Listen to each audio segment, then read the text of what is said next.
আসসালামু আলাইকুম। Hello viewers, আশা করি সকলেই ভালো আছেন।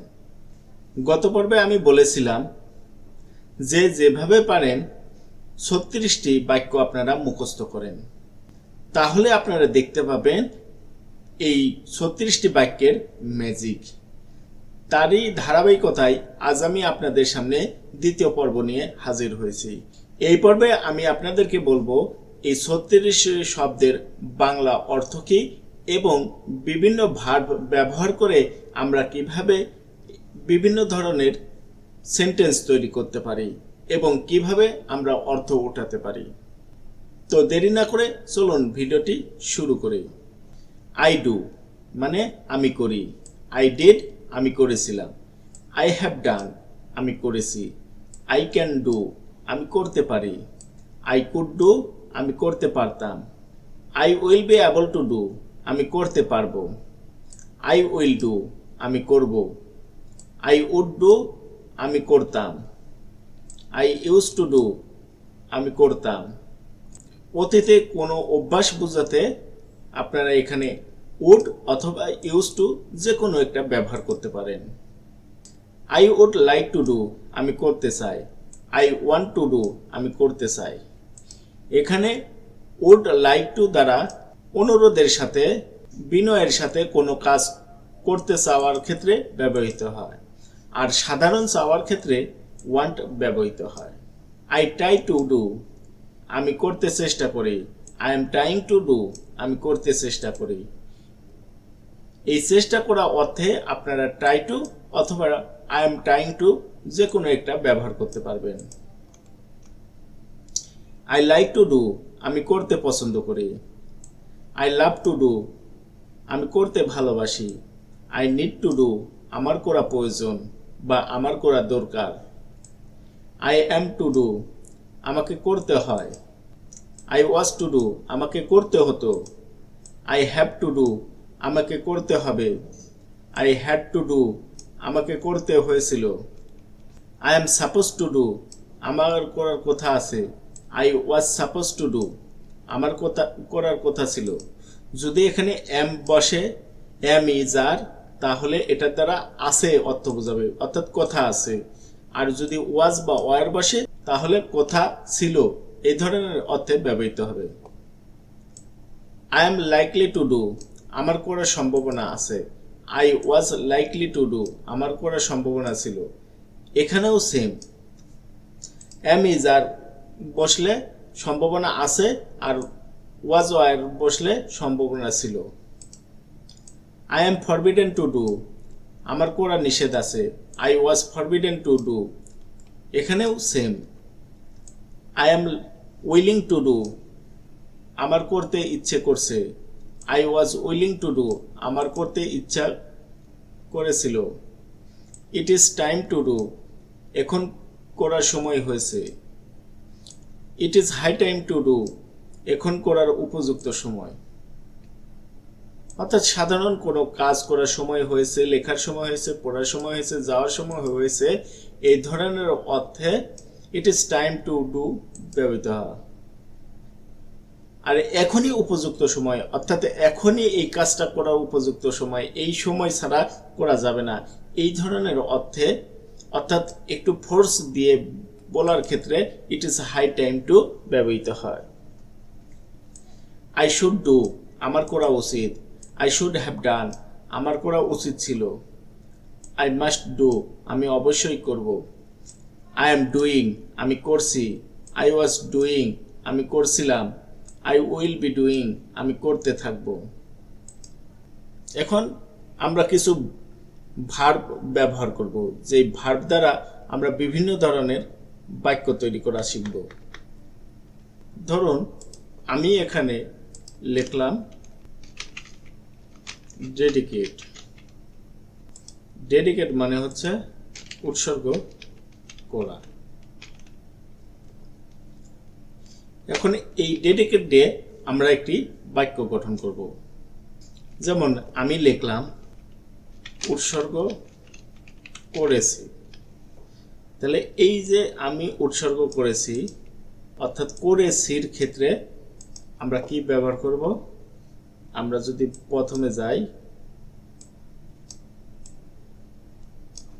যেমন আমি করেছি, করেছের ক্ষেত্রে কি হবে, আই হ্যাভ ডান, অর্থাৎ এই ডানের জায়গাতে আমরা ওই ডেডিকেটের পাস্ট পার্টিসিপল ফর্মটা বসাই দেব এবং আই হ্যাভটা ঠিক থাকবে।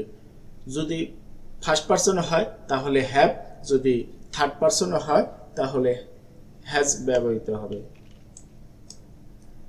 তাহলে দেখি কিভাবে এটিকে করতে হয়।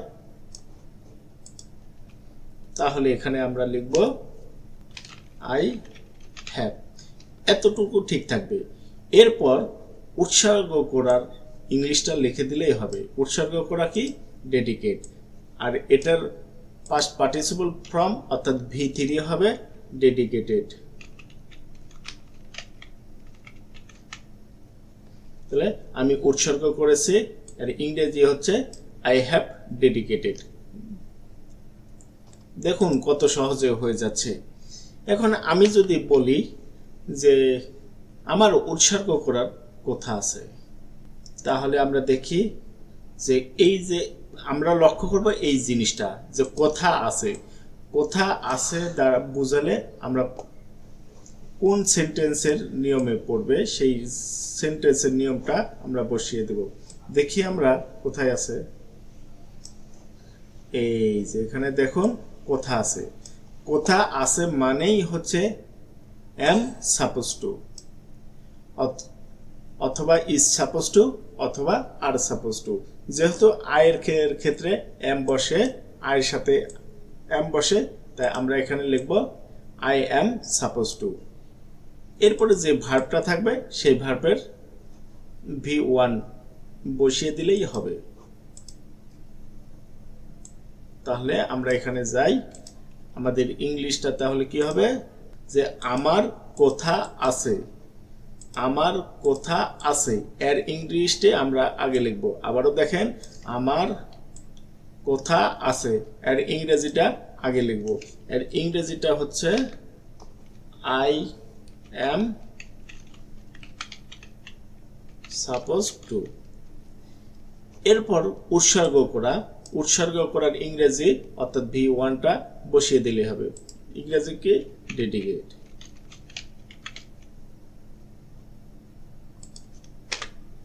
তাহলে আমার উৎসর্গ করার কথা আছে, এর ইংরেজি হচ্ছে I am suppose two dedicate. আমরা যদি আরেকটি ভার্ব নিই, যেমন আমরা যদি এখানে লিখি ডজ মানে ঘুমে ডুলু ডুলু করা, অর্থাৎ ঘুমে ডুলতেছে, ঝুলতেছে, যেটাই বলেন না কেন এইটা। তাহলে এটা দ্বারা আমরা একটি যদি বাক্য লিখি, তাহলে এই যে আমি ঘুমে ঢুলু ঢুলু করছি, ওখানে ডু দ্বারা যেটা ছিল অর্থাৎ আমি করছি, এটার পরিবর্তে এই শুধু ঘুমে ডুলু ডুলু করছি এটা বসবে। তাহলে আমি করছি আর ইংরেজি কি হবে দেখি আমরা এখানে, যেমন আমি করছি আর ইংরেজি হচ্ছে আই এম ডুইং, অর্থাৎ আই এম তারপরে ভার্বের সাথে আইএনজি। তাহলে এখানে আমরা সেম জিনিসটা বসিয়ে দিই, আই এম, এখন ঘুমে ডুলু ডুলু করছি আর ইংরেজি কি, ডজ মানে ঘুমে ডুলু ডুলু করা, তাহলে ডজিং, আই এম ডজিং, আমি ঘুমে ডুলু ডুলু করছি। এখন আমি যদি বলি আমার দেখা করার কথা আছে, এই যে দেখা করা এর ইংরেজি হচ্ছে মিট, সাক্ষাৎ করা বা দেখা করা।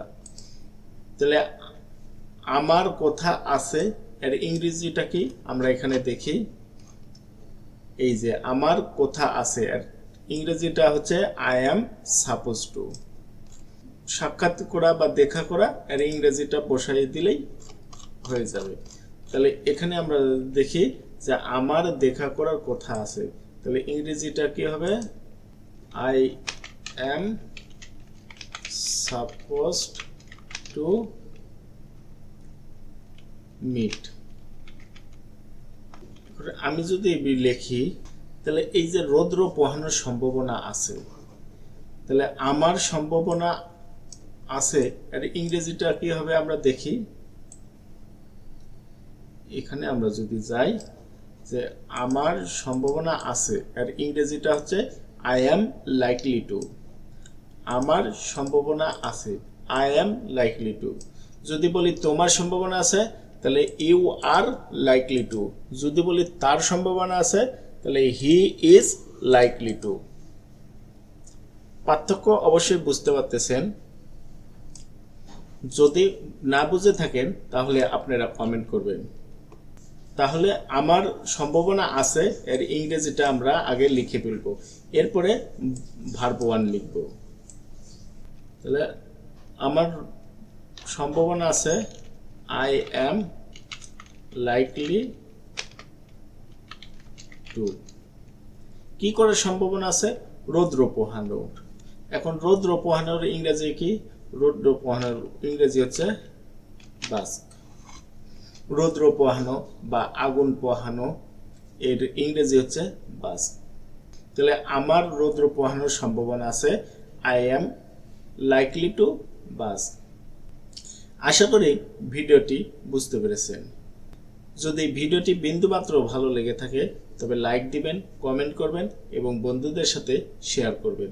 Thanks for watching.